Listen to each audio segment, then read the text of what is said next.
Hey guys, live here at South Glastonbury Cemetery in Glastonbury. We're going to look at some of the many brownstone markers briefly, just to show some of the damage. Now, almost all the brownstones here are from the Portland quarries in Chatham, Middletown, now called Portland. This is an example of one of those stones. These actually have fared better than most here. These are by an unknown carver known as the Eastbury Profile Carver, whose work, I believe, is almost all just in a few cemeteries in Glastonbury. Beautiful carvings. But again, you look at the shaling of the brownstone. This is, again, Portland Brownstone from the Thomas Johnson Quarry. Delamination and everything. And these aren't even that bad compared to some of the others. You can see, and this one here, it's in the beginning process. What's going to happen is you're going to have water that starts to seep into here. Not yet, but maybe next winter, the next few winters, the water's going to be seeping in these holes. It's going to freeze, and the whole front face of the grave is going to pop out. It's going to blow out, basically. And when that happens, your stone will look like this.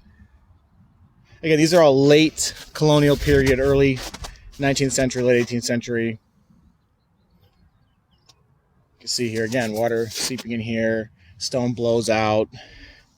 Now, you may be wondering why a material like this would be so popular, especially considering that people, by this time period, it was well over 100 years after you first start seeing Portland brownstone being used. You see some of these markers, early 1800s. Well, it was simply easier to carve on. The carver found it easier to carve on a sandstone, especially a weaker sandstone. But those same characteristics are why they age so poorly.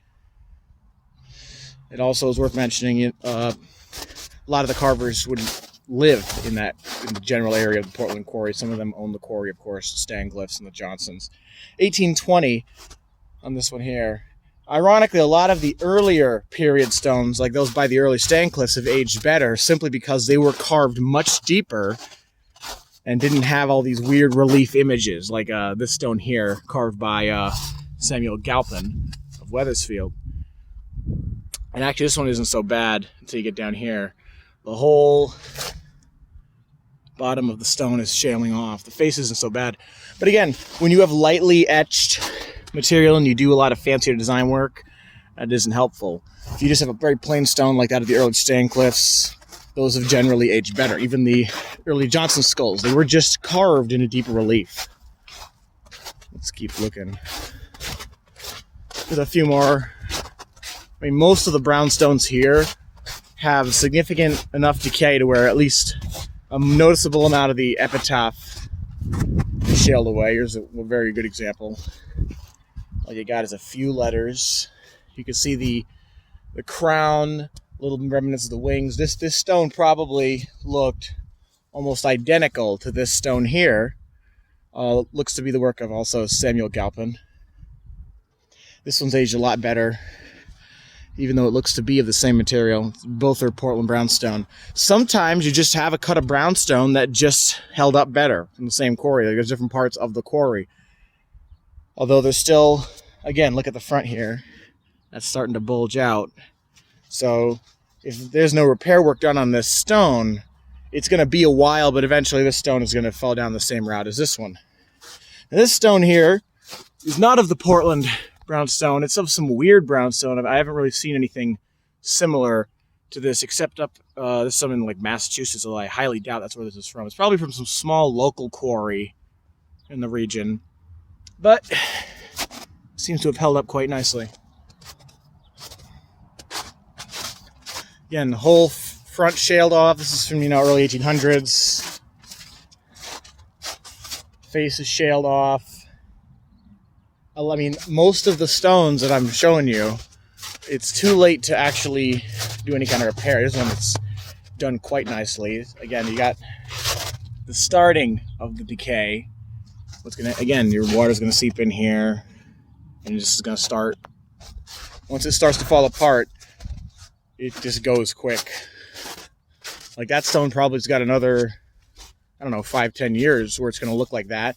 But then one winter, it's just something's gonna blow, and then it's gonna start looking It's going to start getting a lot worse.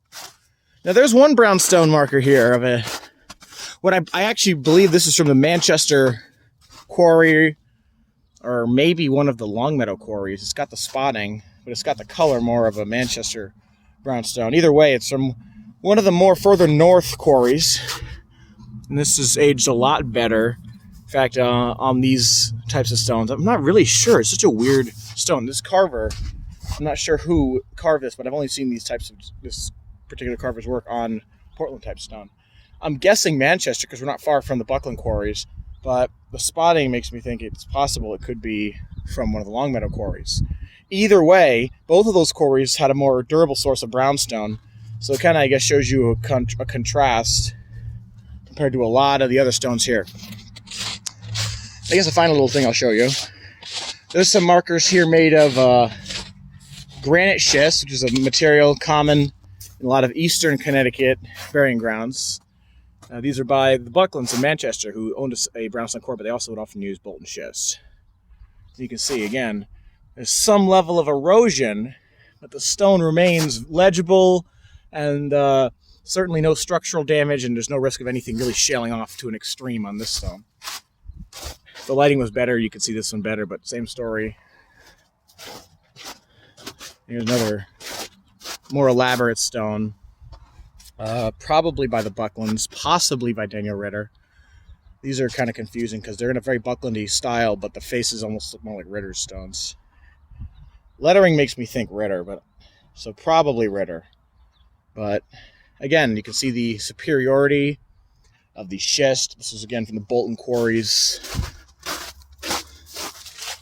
There's another example. Again, there's some level of erosion to where some of the border has shaled, not shaled, but just worn.